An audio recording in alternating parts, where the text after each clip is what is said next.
బ్రహ్మం గారి కాలజ్ఞానం గురించి చాలా మందికి తెలుసు.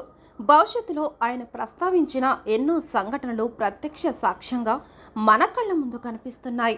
వర్తమానంలో ఎన్నో వింతలు, మరెన్నో విశేషాలు కనిపిస్తున్నాయి. అయితే బ్రహ్మం గారు చెప్పినట్లు భవిష్యత్తులో యుగాంతం ఎప్పుడు జరుగుతుందో అని కొన్ని విషయాలు క్రోడీకరించారు. బ్రహ్మం గారి లెక్కల ప్రకారం యుగాంతం 2025లో జరుగుతుందని అంటుంటారు. అంతకుముందే కొన్ని దరిద్రి అంతానికి సూచనలు స్పష్టంగా కనిపిస్తాయంట. నిజానికి బ్రహ్మం గారు కాలజ్ఞానాన్ని ఒకేసారి చెప్పలేదు, వేర్వేరు వ్యక్తులకు వేర్వేరు సార్లు చెప్పారు. అంతేకాకుండా చాలా భాగాన్ని ఒకే చోట పాతిపెట్టారు. దాని మీద చింత చెట్టు కూడా వచ్చింది. ఆయన దానిని ఎందుకు పాతిపెట్టారనే దానికి ఇప్పటి వరకు జవాబు లేదు.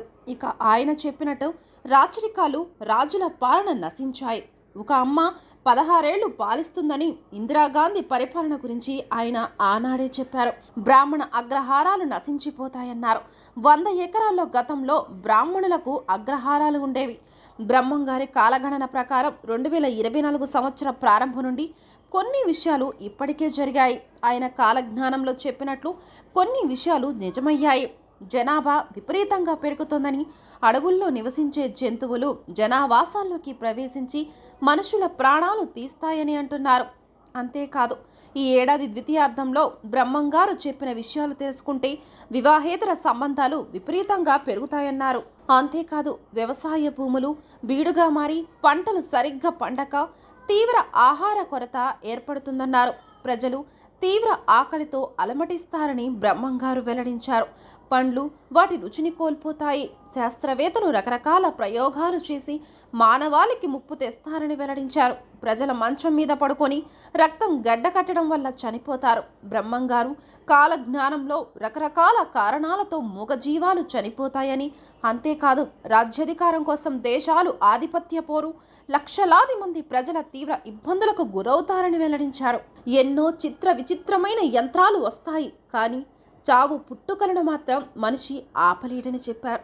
సృష్టిని మార్చుకోవడానికి ఎన్నో ప్రయత్నాలు చేస్తారని చెప్పారు. చనిపోయిన వారిని బతికించుకునేందుకు మనిషిని పుట్టించే యంత్రాన్ని మాత్రం ఎప్పటికీ కనుక్కోలేరని చెప్పారు. మరి ఆయన చెప్పింది నిజమే. మనిషిని పోలిన మరమనిషిని సృష్టించగలిగాడు, కానీ మనిషిని మాత్రం సృష్టించలేకపోయాడు. వావి వరసలు లేకుండా మృగాళ్ల మనుషులు ప్రవర్తిస్తారని చెప్పారు. ప్రస్తుతం సమాజంలో అలాగే జరుగుతుంది. 2023లో 2 దేశాల మధ్య యుద్ధం జరుగుతుందని తెలిపారు. అలాగే రష్యా, ఉక్రెయిన్ మధ్య యుద్ధం మొదలై ఇప్పటి వరకు కొనసాగుతూనే ఉంది. చైనా భారత్ను మిత్రత్వం అనే వంచన చేసి దెబ్బతీయాలని ఎన్నోసార్లు చూసింది. వేరువేరు చక్రాల వాహనాలు ఢీకొంటాయని చెప్పారు. అలాగే ఒడిశాలో భారీ రైళ్ల ప్రమాదం, ఏపీలో రైలు ప్రమాదాలు జరిగాయి. భవిష్యత్తులో కొత్తవి కోవిడ్ కంటే భయంకరమైనవి వచ్చి జనజీవితాన్ని అస్తవ్యస్తం చేయనున్నాయి. 2025లో బ్రహ్మం గారు ఏం చెప్పారో చూద్దాం. పంటలు సరిగ్గా పండక, పాడి పశువులు సరిగా పాలివ్వక కరువు తాండవిస్తుందని చెప్పారు. శాంతమూర్తులకు కూడా కోపం విపరీతంగా వస్తుంది. వాళ్ళు ధర్మాలు వదిలి వేరే ధర్మాలు పాటించి నాశనమవుతారు. కాశీలో గంగ కనిపించకుండా మాయమైపోతుంది. ప్రపంచంలో పాపుల సంఖ్య పెరిగి పుణ్యాత్ముల సంఖ్య క్షీణిస్తుంది. పట్టపగలు ఆకాశం నుంచి పిడుగుల వానపడి కొందరు మరణిస్తారు. భయంకరమైన తుఫాను, వరదల వల్ల పశ్చిమ బెంగాల్లో కోట్ల మంది దుర్మరణం పాలవుతారని చెప్పారు. భూకంపం వల్ల కలకత్తా నగరం దెబ్బతింటుంది. 2041 సంవత్సరంలో కోట్లాది మంది హతమవుతారని బ్రహ్మం గారు తెలిపారు.